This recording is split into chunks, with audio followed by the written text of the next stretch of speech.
Yes, third time is the charm. All right, so here's your non-right triangle trig, I guess, test review. Test will be tomorrow.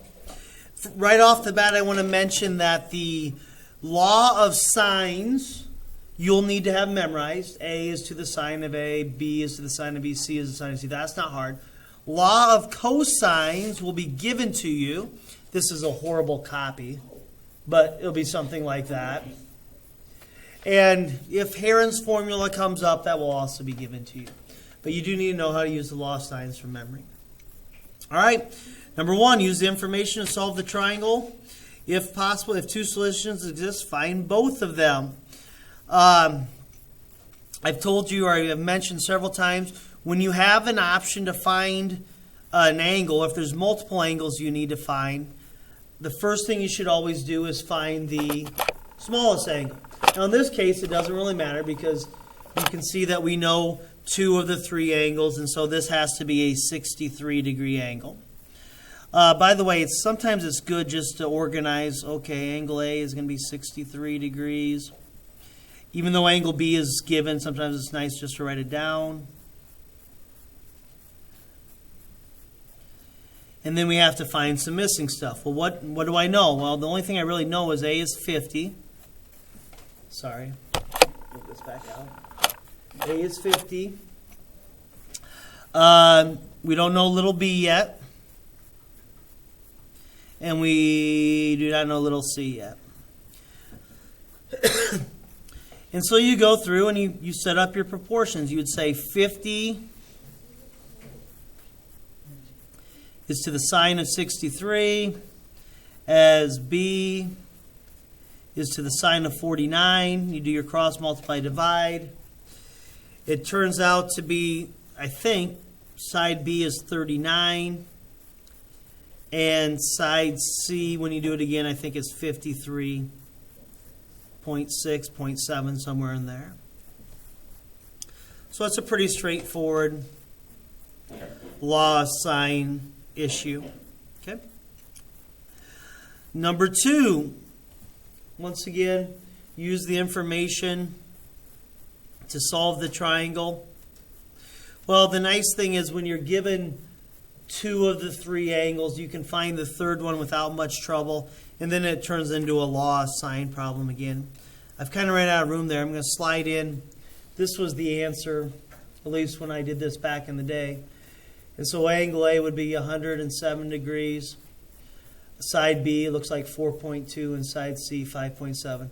And that would be in fact, it looks like I have one set up here, a law of sines. 8 is to the sine of 107 as B is to the sine of 30 degrees. Looks like 38, but it's 30 degrees. And you can do your cross multiply and divide. And the law of sines is pretty slick. I mean, it works out rather nicely. All right. Number 3, it says use the law of cosines to solve this. And I guess the question is, well, if the law of sines is so slick and easy, why do we even use the law of cosines? Well, when you get a situation like this where we're given a side, side, side, and we don't have any angle to match up, we can't use the law of sines. So off to the side here, and by the way, I mentioned it already, you always want to find the smallest angle, and I know that angle C is going to be the smallest angle. And how do I know that? It's because angle C would be across from the smallest side, which is side C. And so off to the side here, I've written down, this is what the law of cosine says for angle C. Cosine of angle C, a squared plus b squared minus c squared over 2ab. You can go ahead and you can, remember, to find C at the end here, actually, you'll have to use inverse cosine. But once you find it, once you find out what angle C is, then it's probably best to go into law of sines again. And so I'm looking at what I did here, and apparently angle C turned out to be 34.14 degrees. Angle A is 41.5 degrees. And angle B looks like 104.4 degrees. I think that's the answer to this problem up here. Okay? I would make sure that you can run your calculator correctly to get this first angle, though, of 34.14. Remember, you're going to get the numerator, you're going to get the denominator, you're going to divide them, and then that decimal is going to be the inverse cosine you're going to have to use of that decimal to get angle C. Number 4, use the law of cosines to find the third side of this triangle. Well, this is side A, and so I would use this version of the law of cosines. And once again, I think this is really important because I see this happen a lot. If you're trying to find side A, use the formula that starts with a squared. But notice what I did here. B squared plus C squared minus, and then that whole thing is in parentheses. Now, if this thing, and I'm not saying it does here, I don't know, but if this would turn out negative inside these parentheses, it'd be minus a negative, which would be addition. Okay? Like I said, I don't, off the top of my head, I don't know. But this would be where we'd plug our stuff in. You know, B squared plus C squared. The other thing that's sometimes helpful is just write on your diagram, say, hey, this is what B is. Hey, this is what little c is, and so it might help you keep stuff straight as you go through there. Now, apparently A turns out to be 7.95 when you plug it in. And don't forget, if you figure out what A squared is, you have to do the square root of it.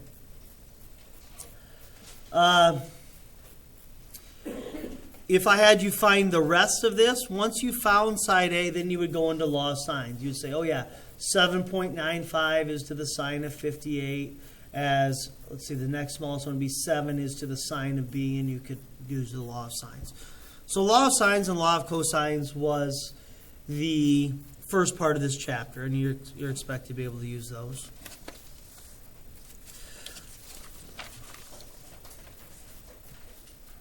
All right. We spent several days doing story problems involving laws of sines and law of cosines. My diagram is a little shaky here. I'll try to walk us through it here. And so there will certainly be problems like this where we have to do some navigation or actually make them, you put those to use. So 2 ships leave a port at the same time. When ship A is 145 miles due west, so you can kind of see over here, I labeled this 145 and it's due west of the port. Ship B is 185 miles from the port and 205 miles from the ship A. So basically what they've done is they've given us all 3 sides of a triangle. They told us this one's 145, this one's 185, and they're 205 away. This is really no different than the problem you just did. If I have all 3 sides and no angles, I know I have to use the law of cosines. Now, I think this is an important part, and you can see I did this. Since this is ship B, we called this B, and this was ship A, so I called it A, and I called the port C. Sometimes, people will look at these formulas and say, well, what is A, B, and C? Well, label it. Whatever you label is what they are. I decided to go with A, B, and C. But if I do that, if this is A, that means this has to be little a, 185. And if this is B, vertex V, this has to be little b, okay, 145. And if this is C, this has to be angle C, or excuse me, side C, 205.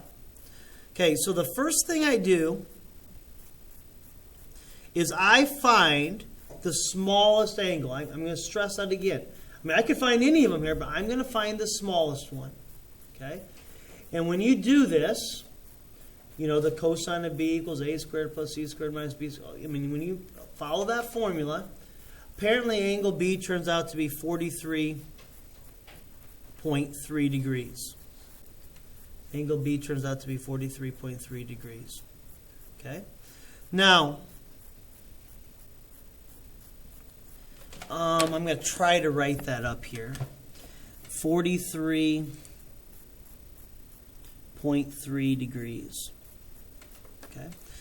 Now that's good work, and we've done that work, but we're not quite done yet. Okay.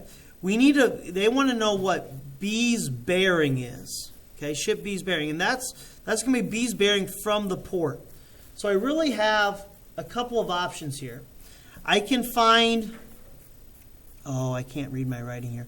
I could find this and say it's so many degrees north of the west line, or I could find this one and say it's so many degrees west of the north line.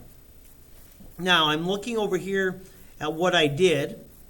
I did the law of sines. I said 145 is to the sine of 43.3, as 185 is to the sine of A. And what that did is that found angle A for me. Okay. Well, angle A is 61 degrees. So if I know this part of the triangle is 43.3,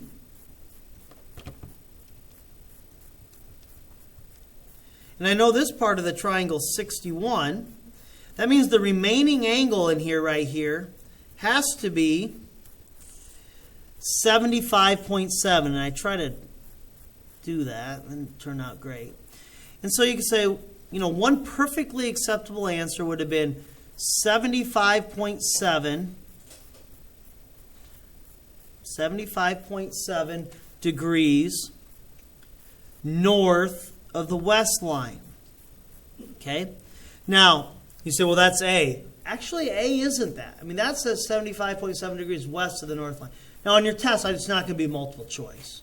So this would be one of them, 75.7 degrees north of the west line. Remember how we read that? North of the west line.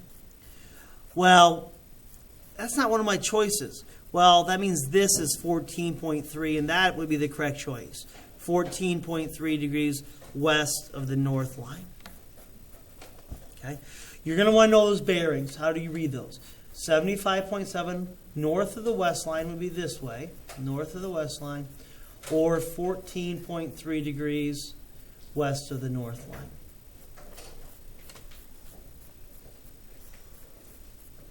All right. Number 6.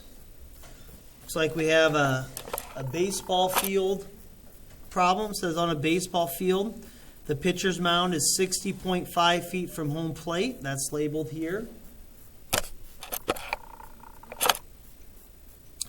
During practice, the batter hits the ball 283 feet at an angle of 40 degrees to the right of the pitcher's mound. So there's your 40, and there's 283 feet.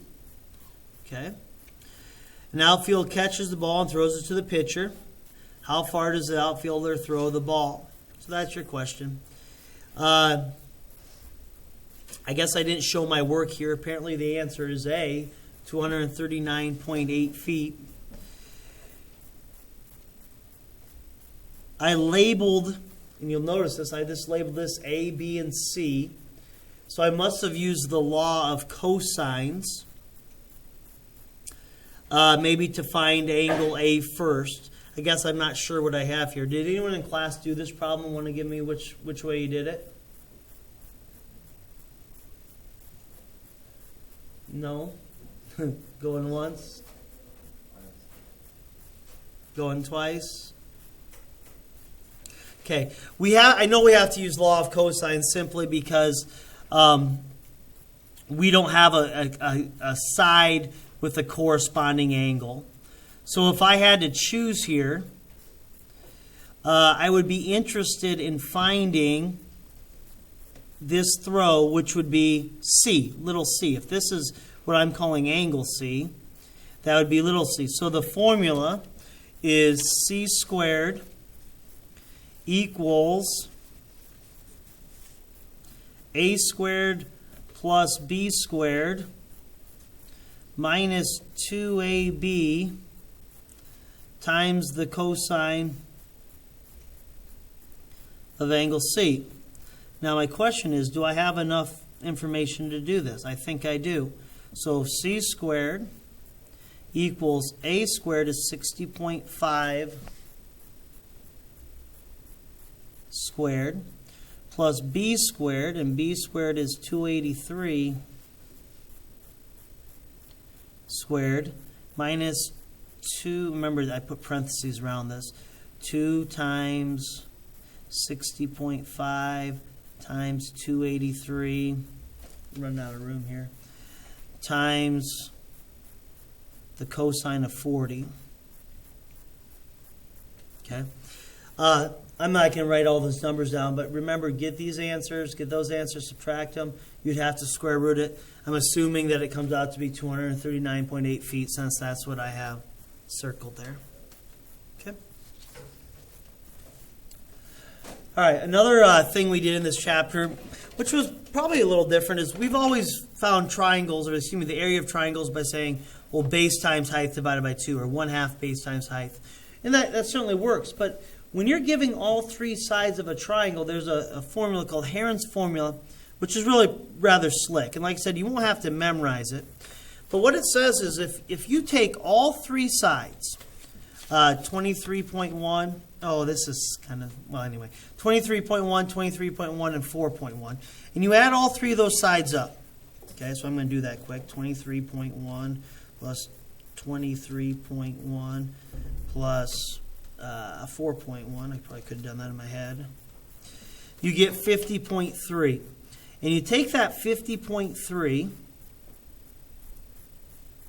Remember what 50.3 was. That was all three sides added up. And you divide it by 2. And that gives you, at least in the formula, what S is. And if you take 50.3 and divide it by 2, it's 25.15.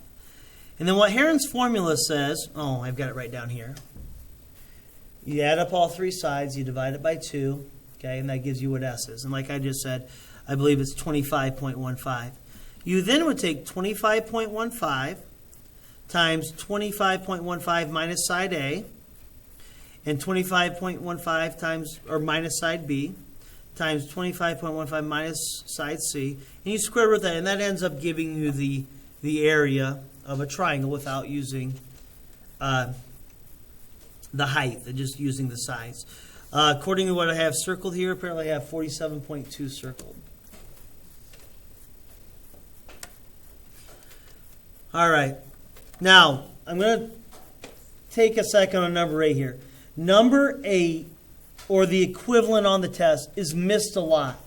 It really is. And it doesn't seem like it should be, but I know why kids make that error. When we started working with vectors, okay, we did a ton of work in what we called component form. But remember, if you have a vector in component form, they're going to use these angle things. So you look at number 8 and it says, hey, we got this vector u, and it starts at E and ends at F. And the mistake kids make is they think they have two different vectors here. No, this is the starting point, and this is the ending point of that vector.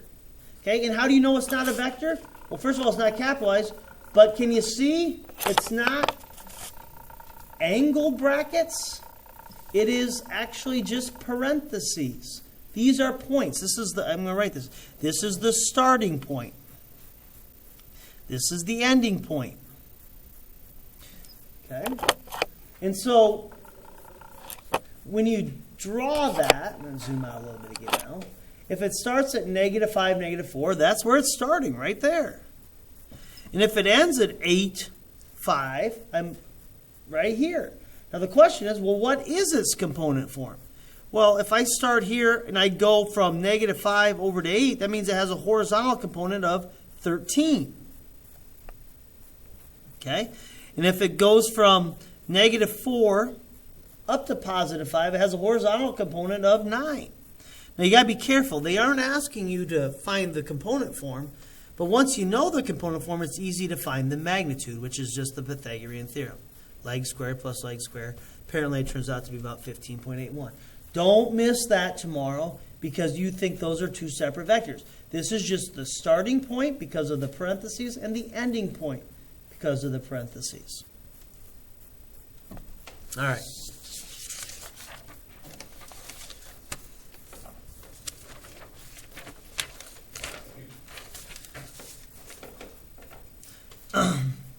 Number 9 is same problem. Find the component form. But notice, I'm not giving you two vectors. I'm giving you its starting point and its ending point. It starts at -3, 6. This is the starting point. This is the ending point. And it ends at -2, 1. You can see that it went over 1. That's why its horizontal component's 1. And it went down 5. My drawing is very suspect. Okay, but that's the component form. And once you know the components are 1 and down 5, you can do the Pythagorean theorem and get the magnitude I should have done this. Remember, the double bar means magnitude. The magnitude of u is radical 26. Component form, horizontal and vertical, and magnitude. All right. Number 10. Use the graph to use the figure to graph the result, and this is important, the result of the vector operation v plus w. Okay, so they gave us vector v and they gave us vector w. What I tend to like to do is this. Vector v, I drew it from the origin. Okay, and if you count real carefully, I got to be careful here. If you count, in fact, I might zoom in a little bit, it might help. If you count real carefully here on vector v, it looks like it has a horizontal component of 1, 2, 3, 4, and a vertical component of, I got to count here, vertical component of 1, 2, 3. I think I counted that right. A horizontal component of 1, 2, 3, 4, and a vertical component of 1, 2, 3. Okay? So that's vector v, and that's what I tried to draw over here then. Vector v went 4 to the right and up 3. So there's the 4, 3. Okay? Now, if you look at vector w, it has a horizontal component of 2, positive 2, but a vertical component that's negative 1, 2, 3, 4. So 2, negative 4.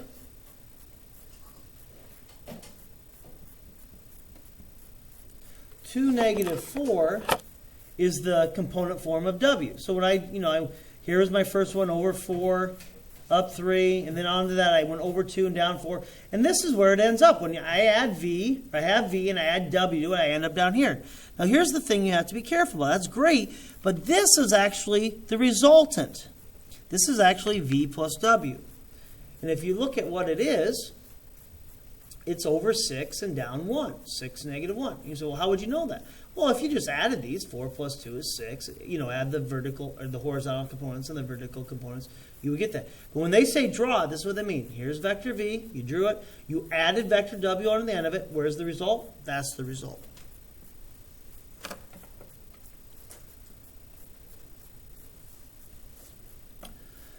All right.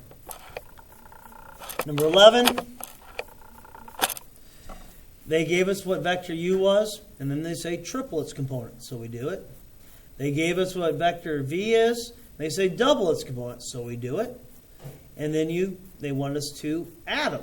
Okay, when you add those together, you get what do I got going here?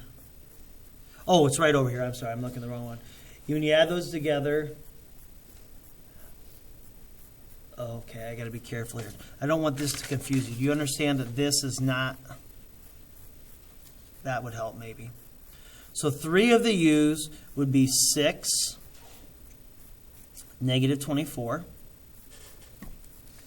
And 2 of the v's would be 10, negative 8. And when you add those together, 6 and 10 gets us our 16, and negative 24 plus negative 8 is negative 32. That's where that came from. It's kind of crowded in there. All right. Number 12 is just some operations again. It says if u is this and v is this. Now, maybe I should review this. Remember what I and j are. I and j are called unit vectors, and I is simply the unit vector that means 1 to the right. One directly right. I is that unit vector. It's 1, 0. And j is the unit vector 1 up. Okay, just 1 up, and it is component form 0, 1. So oftentimes we break them into their unit vectors. And so we have negative 6i plus 4j for vector u. We have 8i plus 5j for vector v. We take negative 4 times u. Take 2 times v, we subtract them, and apparently the result for number 12 is B, butterfly. Number 13, find the component form of the vector that has the given magnitude and direction. There's a couple ways to find component form. I know some people in here like to use the law of sines, which will work. I traditionally just say, hey, take the cosine of the direction angle, times it by your magnitude, okay, and take the sine of your direction angle and times it by your magnitude. Now you might say, well, the answer is all these radicals. Well, cosine of 45 and sine of 45 are radical 2 over 2. So that's where, we're getting these radicals in there. If you went decimal on the test, that wouldn't be a problem either. Okay?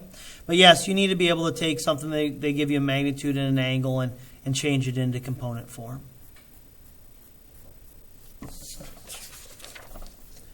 All right, number 14, classic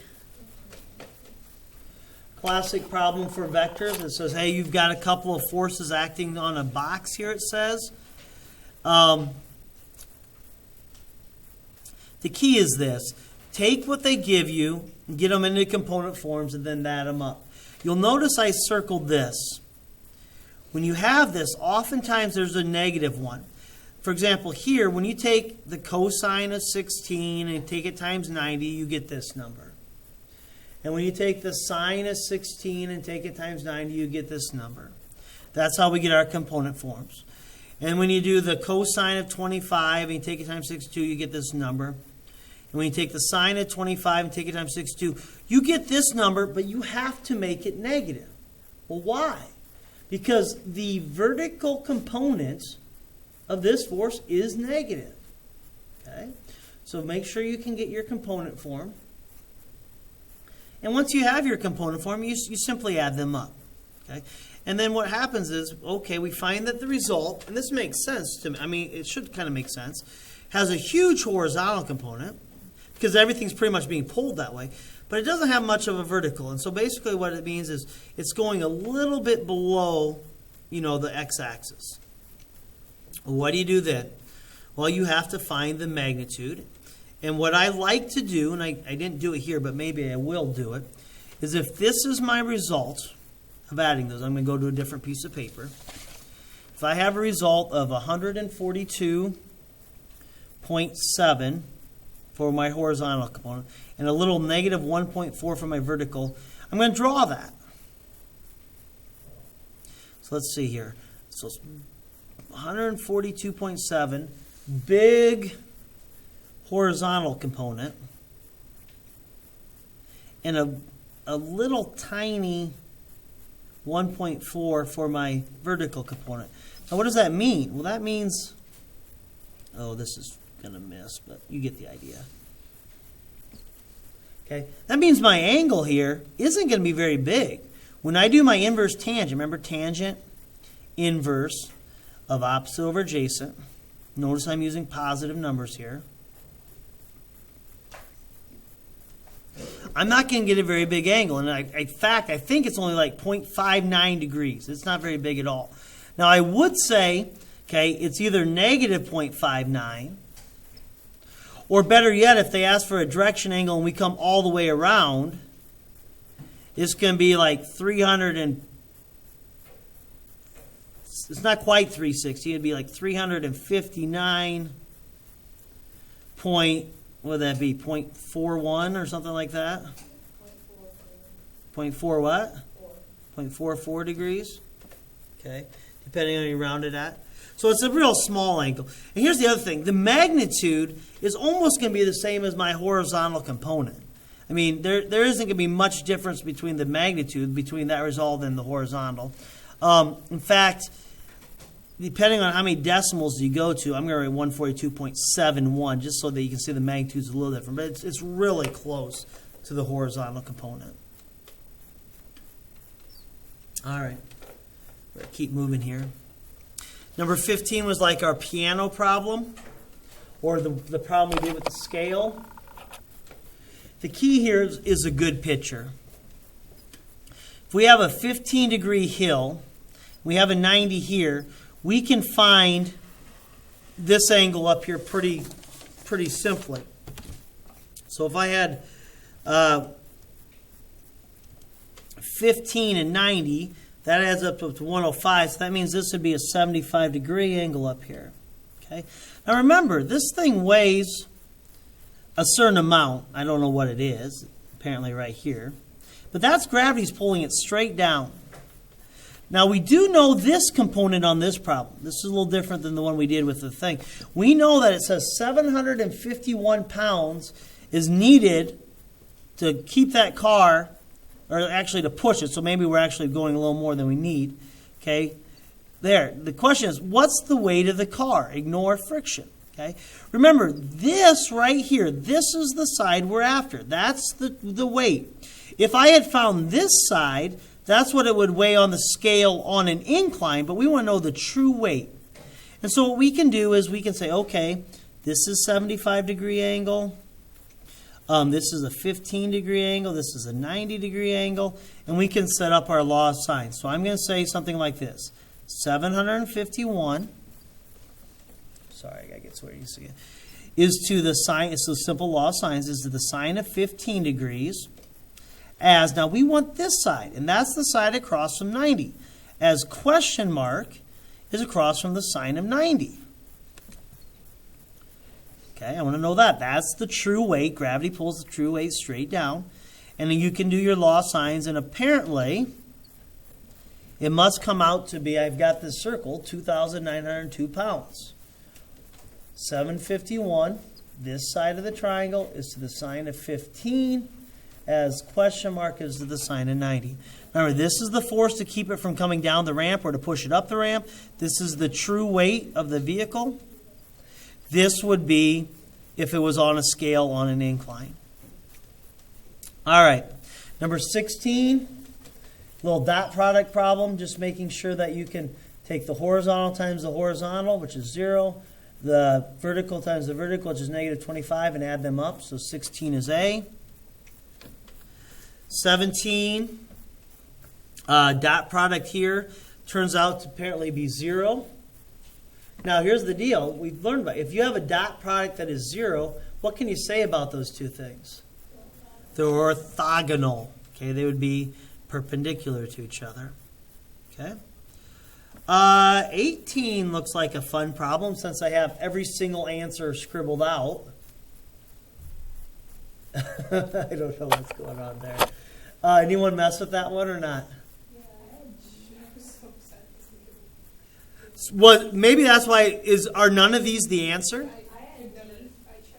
You had D, says Macy Scheidemann. Okay.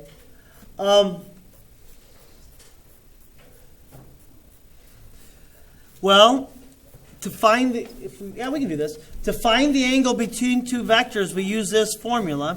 We take the dot product. I'll move this here. So we take the dot product, and then we divide it by the magnitude of each one. And then that equals, oh, help me, is it the cosine or sine? I think it's cosine, isn't it? Okay, so that's the formula we use to find, this represents the angle between them. So if you were to take the dot product of these two things, you'd have negative 10 plus negative 3, which would be negative 13.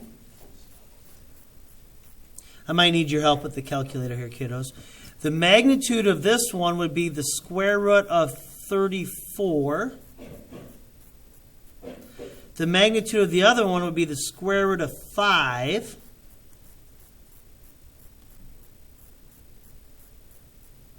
Oh, I think I know what happens here. Okay, so let me grab a calculator. So you take 13's negative, and you divide it by, and then I got to use parentheses, radical 34 times radical 5.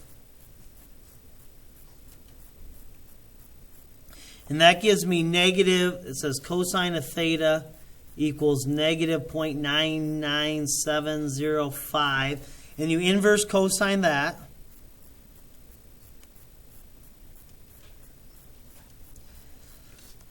It says 175.6 degrees. 175. So, I guess I'm not sure why I crossed it out. I had it circled the one time, then maybe I didn't do it that. I don't know. So it seems like D must be it. Okay?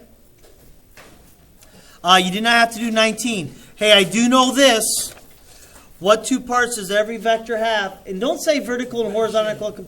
Yeah, think of vector, magnitude and directions. That's Alex Sackville doing a little vector impersonation for us over here. So, good. Angle between. I will give you the angle between two vector formulas as well if you need it. I'm not going to be big into memorizing formulas on this one. Good luck. May the force be with you.